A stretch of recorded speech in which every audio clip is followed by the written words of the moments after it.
আসসালামু আলাইকুম everyone, welcome to my channel. আজকে আমি আপনাদের জন্য নিয়ে আসছি লাচ্চা সেমাই দিয়ে খুবই মজাদার একটি রেসিপি। এই ঈদে অতিথি আপ্যায়নে ঝটপট তৈরি করে নিতে পারেন এই রেসিপিটি। সেমাইয়ের এই রেসিপিটি একবার খেলে বারবার খেতে ইচ্ছে করবে। এই রেসিপিটি দেখতে যেমন সুন্দর হয়েছে, খেতে কিন্তু অসাধারণ হয়েছে। আপনারা একবার হলেও এই রেসিপিটি বাসায় বানাবেন। দেখে নিন প্রস্তুত প্রণালী।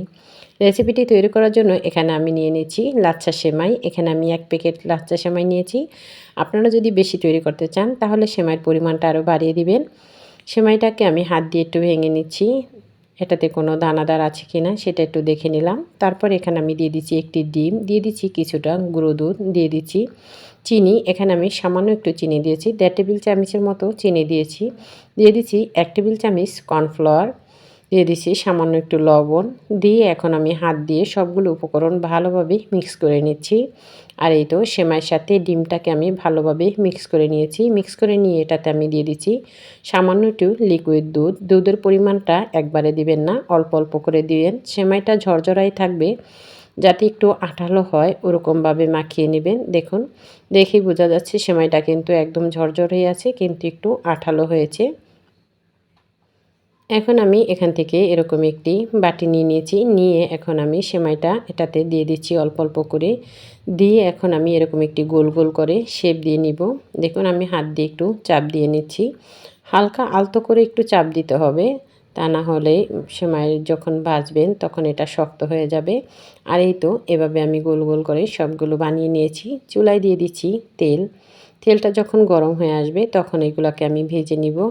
তেলটা একদম বেশিও গরম থাকবে না, একদম কমও না, হালকা মিডিয়াম গরম ওই অবস্থায় এগুলো দিয়ে দিতে হবে। আপনারা দেখেই বুঝতে পারছেন তেলটা পুরোপুরি গরম আছে। এখন আমি এগুলাকে ভেজে নিচ্ছি। তেলে দেওয়ার পরে কিছুক্ষণ পরে চুলার আঁচটা একটু লোতে করে দিতে হবে, তা না হলে এটা পুড়ে যাবে, যেহেতু দুধ চিনি দেওয়া আছে সেমাইটাতে। এখন আমি এগুলাকে এপিট ওপিট করে ভেজে নিব যতক্ষণ না পর্যন্ত এগুলা সুন্দর কালার চলে আসে। আর এই তো সুন্দর একটি কালার চলে আসছে, খুব দ্রুতই ভাজা হয়ে যায়। আর এই তো ভেজে নেওয়া হয়ে গেছে, এখন আমি নামিয়ে নিয়েছি। দেখুন, দেখতে মাশাআল্লাহ কত সুন্দর হয়েছে, কতটা লোভনীয় হয়েছে। এখন আমি এগুলাকে নামিয়ে নিচ্ছি। চুলায় দিয়ে দিচ্ছি লিকুইড দুধ। এখানে আমি 1 কেজি দুধ দিয়েছি। দিয়ে দিচ্ছি 2টো এলাচ ফ্লেভারের জন্য। দিয়ে আমি একটু নেড়েচেড়ে নিচ্ছি। দুধটা বলক আসার জন্য অপেক্ষা করতেছি। দুধটা যখন হালকা গরম হয়ে আসবে তখন আমি এটাতে দিয়ে দিচ্ছি কিছুটা গুঁড়ো দুধ। গুঁড়ো দুধটা দিয়ে আবারও আমি একটু নেড়েচেড়ে নিচ্ছি। লিকুইড দুধের সাথে গুঁড়ো দুধটা ভালোভাবে মিক্স করে নিচ্ছি। এখন আমি এটাতে দিয়ে দিচ্ছি চিনি। চিনিটা আপনাদের স্বাদ অনুযায়ী দিয়ে নেবেন। এখানে আমি 3 টেবিল চামচ চিনি দিয়েছি। আর দিয়ে দিচ্ছি সামান্য একটু লবণ। মিষ্টিতে আমার মনে হয় একটু লবণ দিলে স্বাদটা আরও দ্বিগুণ বেড়ে যায়। আর এই তো লবণটা দিয়ে আমি একটু নেড়েচেড়ে নিচ্ছি।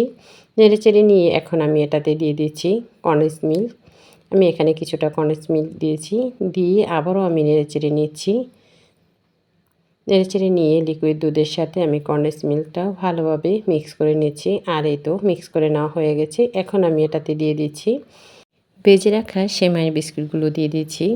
আর এই তো দিয়ে এখন আমি এগুলাকে বেশিক্ষণ জাল করব না। আমি চুলার আঁচটা মিডিয়ামেতে রেখে ঢাকনা দিয়ে ঢেকে এটাকে 2-3টা বলক দিয়ে নিব। আর এই তো দেখুন বলক চলে আসছে। আমি আবার একটু নেড়েচেড়ে নিচ্ছি। এভাবে 2-3টা বলক দিয়ে চুলার আঁচটা বন্ধ করে দিয়ে আমি এগুলাকে ঢাকনা দিয়ে ঢেকে রেখে দিব। আর এই তো কিছুক্ষণ পরে দেখুন ঢাকনাটা খুলে কি সুন্দর হয়েছে এগুলা দেখতে, মাশাআল্লাহ। দুধে সুন্দরভাবে এগুলো নরম হয়ে গেছে, আর দেখতেও মাশাআল্লাহ অনেক সুন্দর হয়েছে, আর খেতেও কিন্তু অনেক মজা হয়েছে এই রেসিপিটা। আর অতিথি আপ্যায়নে আপনারা কিন্তু ঝটপট এই রেসিপিটা বানিয়ে নিতে পারেন। লাচ্চা সেমাই দিয়ে এত মজার একটি রেসিপি না খেলে বুঝতেই পারবেন না। ছোট বড় সবাই খেতে এই রেসিপিটা খুবই পছন্দ করবে। আমি একটু ভেঙে দেখাচ্ছি এটা কতটা মূল্যায়ন হয়েছে, আর খেতেও কিন্তু অসাধারণ ছিল। দেখুন এটা কতটা নরম হয়েছে। আপনারা একবার হলেও এই রেসিপিটি বাসায় বানাবেন। সবাই ভালো থাকবেন। আল্লাহ হাফেজ সবাইকে।